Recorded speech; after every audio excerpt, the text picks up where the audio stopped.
जय मसीह की। मसीह में भाई बहनों, आज जिस वचन का हम अध्ययन करने जा रहे हैं वो वचन 1 Corinthians चैप्टर 3 वर्स 16 से लिया गया है। क्या तुम नहीं जानते कि तुम परमेश्वर के मंदिर हो और परमेश्वर का आत्मा तुम में वास करता है। हालेलुया। किराए के घर में रहने वाला रमेश अपनी पत्नी और अपने बच्चे रिंकू से बहुत प्यार करता था। उनके लिए एक नया घर खरीदना चाहता था, क्योंकि किराया देकर और मकान मालिक की बातें सुन सुनकर अब वो भी थक चुका था। रमेश ने अपने घर के खर्चे और परिवार के खर्चों को काट काट कर कुछ पैसे इकट्ठे कर लिए थे।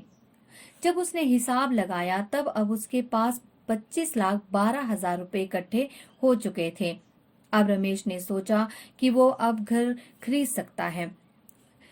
उसने विचार किया कि वह प्रॉपर्टी डीलर के पास जाएगा। सुबह होते ही प्रॉपर्टी डीलर का ऑफिस जैसे ही खुला, वो प्रॉपर्टी डीलर के पास गया और कहा नमस्कार। प्रॉपर्टी डीलर ने भी उसका बहुत अच्छे से स्वागत किया, कहा कि चाय मंगवाएं। तो रमेश ने कहा नहीं नहीं, मैं तो घर खरीदना चाहता हूँ। डीलर बहुत खुश हुआ, बहुत बढ़िया बात है, अपना घर तो अपना ही होता है। उसने कहा कि मेरे पास तो बहुत सारे घर हैं, 5 करोड़ वाली एक कोठी भी बिक रही है और अपार्टमेंट भी बन रहा है। आप बताइए आपको कैसा घर चाहिए। रमेश ने कहा मुझे इतना महंगा घर नहीं चाहिए, मेरे परिवार में केवल 3 ही लोग हैं, मैं, मेरी पत्नी और मेरा बच्चा। मेरे लिए आप कोई छोटा सा घर ही बताइए। प्रॉपर्टी डीलर ने कहा ठीक है, तो पार्क के पास ही एक मेरा छोटा सा घर है जिसमें एक बेडरूम बाथरूम अटैच, वो चलेगा। रमेश ने कहा हाँ चलेगा। उसका दाम क्या होगा। देखिए भाई साहब, आपके लिए वो 50 लाख का लग जाएगा। रमेश ने आश्चर्यचकित होकर कहा 50 लाख? अरे आप ऐसे क्यों कह रहे हैं, ये सबसे कम कीमत वाला घर है, इसमें कुछ भी कम नहीं हो पाएगा। परिवार से सलाह मशवरा कर लीजिए, कहीं ये भी ना बिक जाए। रमेश बड़ा उदास चेहरा लेते हुए डीलर के ऑफिस से बाहर निकला। उसे ऐसे लगा कि उसके सपनों का महल बनने से पहले ही गिर गया। ऑफिस के बाहर उसे एक व्यक्ति मिला जो शायद बाहर से डीलर और रमेश की बातें सुन रहा था। उसने रमेश से कहा आप बड़े उदास लग रहे हैं। रमेश ने अपनी उदासी छिपाते हुए कहा कुछ नहीं कुछ नहीं।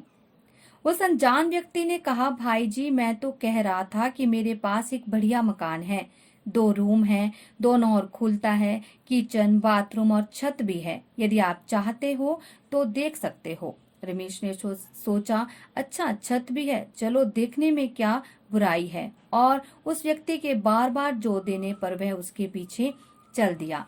रमेश को घर बड़ा पसंद आया। अरे वाह, बहुत बढ़िया बनाया है, आपने फिर इसे बेचना क्यों चाहते हैं। उस अनजान व्यक्ति ने कहा मेरे पास यहीं पास में एक और घर है, मैं सोचता हूँ ये घर बेच दूं। रमेश तो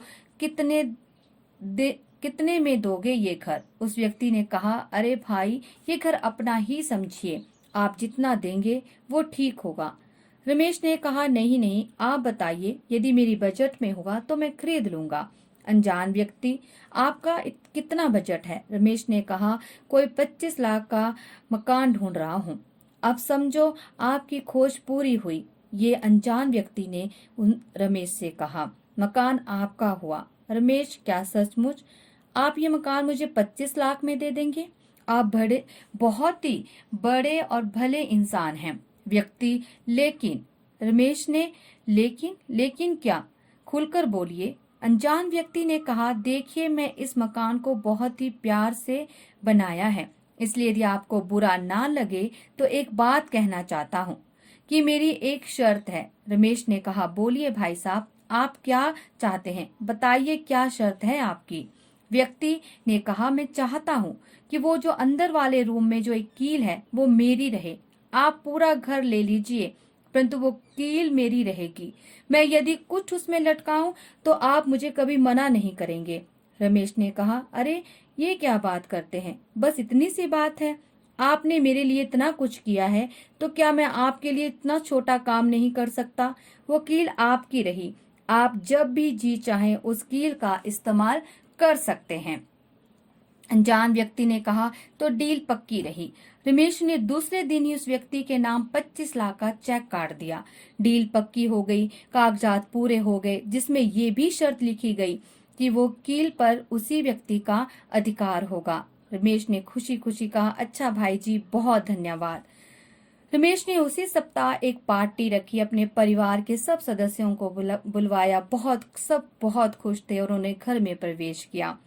तभी वह व्यक्ति भी आया और कहने लगा, नमस्कार भाई जी। रमेश ने कहा, आइए आइए, और अपनी पत्नी को आवाज दी कि ये ही वो अच्छे नेक दिल वाला इंसान है जिसने हमें ये घर बेचा है। क्या लेंगे भाई साहब, चाय या कॉफी? अनजान व्यक्ति ने कहा, नहीं नहीं, कुछ नहीं, बस यहाँ से गुजर रहा था तो सोचा कि मिलता चलूं। और हाँ, वो आपको कील वाली बात तो याद है? रमेश ने कहा, हाँ हाँ, वो मैं कैसे भूल सकता हूँ। देखो, मैंने उस कील पर कुछ भी नहीं टांगा, वो आपकी ही है, आपकी ही रहेगी। व्यक्ति, अच्छा मैं चलता हूँ, फिर मिलूंगा, कहकर चल दिया। रमेश की पत्नी बहुत ही असमंजस में पड़ गई और उसने कहा कि इस व्यक्ति ने हमारे साथ ऐसी ही शर्त क्यों रखी। और रमेश ने कहा कि तुम तो बेकार में ही सब व्यक्तियों पर शक करती हो। रमेश ने कहा, नहीं नहीं, ये व्यक्ति बहुत अच्छा है। कुछ दिनों के बाद वह व्यक्ति फिर आया और उसने हाथ में मछलियों भरा एक थैला था जो थोड़ा भारी लग रहा था। थैले के इर्द गिर्द मक्खियां लग रही थी और उसने रमेश से कहा, नमस्कार भाई जी। रमेश ने भी मुस्कुराते हुए उसका स्वागत किया और व्यक्ति ने ये थैला थोड़ा जो भारी था सोचा उस कील पर लटका दूं, बाद में लेता चलूंगा। रमेश ने कुछ हिचकिचाते हुए कहा, ठीक है, आपका घर है, लटका दीजिए। व्यक्ति ने उस थैले को उस कील पर लटका दिया और चलता बना। उसके जाने के बाद रमेश की पत्नी और उसका बच्चा बहुत ही रमेश से नाराज हुए। ये क्या है, हमारे घर में बदबू ही बदबू आ रही है। रमेश ने उन्हें समझाया, अरे कोई बात नहीं, 2 दिन की बात है, वो कोई बुरा व्यक्ति नहीं है। उसने 50 लाख से ज्यादा का घर हमें 25 लाख में दे दिया। इससे अच्छा व्यक्ति हमें कहीं नहीं मिल सकता। लेकिन जैसे जैसे दिन बीतने लगे वो मछली सड़ने लगी, घर में बदबू इतनी ज्यादा फैल गई कि यहाँ तक कि बच्चा और पत्नी बीमार होने लगे। पत्नी कहती है, तुम फेंक क्यों नहीं देते इस थैले को? रमेश को अपनी गलती का एहसास हो चला था। वो समझ गया था कि उसने घर की डील करते समय एक भारी गलती कर ली है। वो चाह के भी उस कील को, उस थैले को अलग नहीं कर सकता था। वो उस में बंध चुका था। वह सोच ही रहा था कि घर के बाहर कुछ लोगों का जोर से शोर की आवाज सुनाई दी। मिस्टर रमेश, बाहर आओ, हमें तुमसे कुछ बात करनी है। रमेश ने जैसे ही दरवाजा खोला तो उसने क्या देखा कि पूरा मोहल्ला इकट्ठा होकर चिल्ला रहा है। सभी उस पर गुस्सा हो रहे हैं, गुस्से से सभी लाल थे। सभी कहने लगे, अरे क्या रखा है घर में, कोई जानवर मर गया है क्या? पूरा मोहल्ला बदबू दे रहा है। इस मोहल्ले में तो अब कोई सब्जी वाला भी नहीं आता। हम इस मोहल्ले में नहीं रह पा रहे हैं और इसका परिवार ना जाने कैसे रह रहा है। अरे रमेश जी, फेंकते क्यों नहीं उस गंदगी को जो बदबू दे रही है? हम सबको मार डालना चाहते हैं। या तो तुम इसे साफ करो या तुम इस मोहल्ले को छोड़कर चले जाओ, नहीं तो हम पुलिस को बुलवाएंगे और आपके खिलाफ कार्रवाई करेंगे। रमेश ने दोनों हाथ जोड़कर बोला, एक मुजरिम की तरह उनके सामने खड़ा हुआ और रो रहा था। वो सबसे माफी मांग रहा था, बस सुबह जब शाम की मोहलत दे दीजिए। रमेश ने उसी समय उस व्यक्ति के पास जाकर जोर से गुस्से में चिल्लाने लगा, कहाँ तुमने मुझे बर्बाद कर दिया, मेरे खून पसीने की कमाई लूट ली। मेरे पैसे वापस करो, मुझे नहीं चाहिए वो घर। या तो मेरे पैसे वापस करो या उस कील और थैले को वहां से अलग करो। अब अनजान व्यक्ति हंस रहा था और उसने कहा, तुमने स्वयं ये मंजूर किया था, अब तो ना तो पैसे वापस होंगे और ना कील वहां से अलग होगी। और रमेश को बिना पैसे ही घर को खाली करना पड़ा। हालेलुया। मसीह में भाई बहनों, इसी तरह हम पवित्र शास्त्र में इफिसियों चैप्टर 4 वर्स 27 में पढ़ते हैं, शैतान को अवसर मत दो। मित्रों, इस कहानी से हमें सीख मिलती है कि शैतान भी हमारे जीवन रूपी घर में एक कील या एक छोटा सा स्थान चाहता है, जैसे कोई पूरी लत या आदत के द्वारा। जब हम प्रभु यीशु में विश्वास करते हैं तो एक नई सृष्टि बन जाते हैं और ये शरीर परमेश्वर का मंदिर बन जाता है। हम इसे जीविता भावता परमेश्वर को अर्पित करते हैं। यदि शैतान का एक कील भी हमारे अंदर हम लगाने की अनुमति दें तो एक ना एक दिन वह रमेश की घर की तरह हमारा पूरा जीवन नाश कर सकता है, क्योंकि उसका काम ही चोरी करना और घात करना है और नाश करना है। इसलिए अपने जीवन में शैतान को अवसर मत दो। हालेलुया। अब हम मिलकर सब प्रार्थना करेंगे। धन्यवाद पिता परमेश्वर, इस शाम के लिए पिता परमेश्वर आपका बहुत बहुत धन्यवाद पिता परमेश्वर।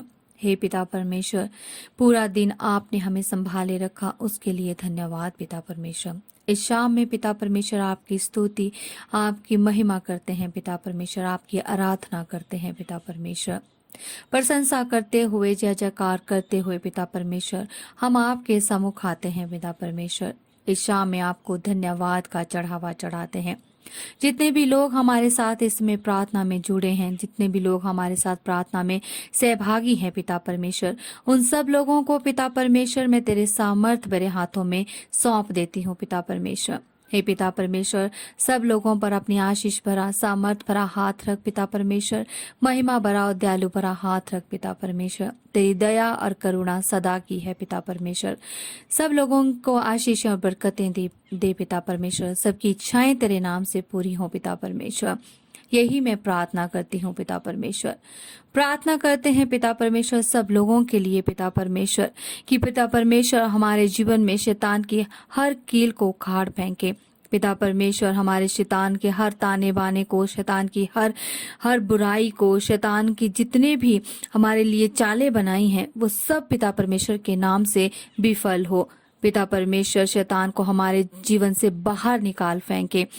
हम पिता परमेश्वर के नाम से किसी भी शैतान को अपने जीवन में आने का अवसर ना दे।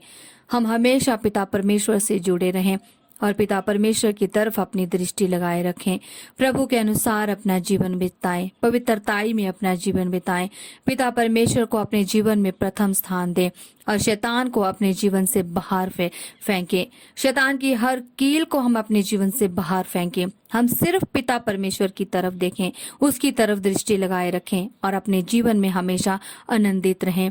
सब अपने जीवन में सुरक्षित रहे पिता परमेश्वर। सब अपने जीवन में आनंदित रहे पिता परमेश्वर। अपने आशीर्वादों और अपने खुशियों से सबको भर दे पिता परमेश्वर। पिता परमेश्वर के अनुसार अपना जीवन बिताइए, वचनों पर चलकर जीवन बिताइए, उसके सिद्धांतों के अनुसार जीवन में बिताइए और हमेशा पिता परमेश्वर से जुड़े रहिए। पिता परमेश्वर को अपने जीवन में प्रथम स्थान दीजिए। पिता परमेश्वर के अनुसार अपना जीवन बिताइए। यही हम प्रार्थना करते हैं पिता परमेश्वर के नाम से, आमीन।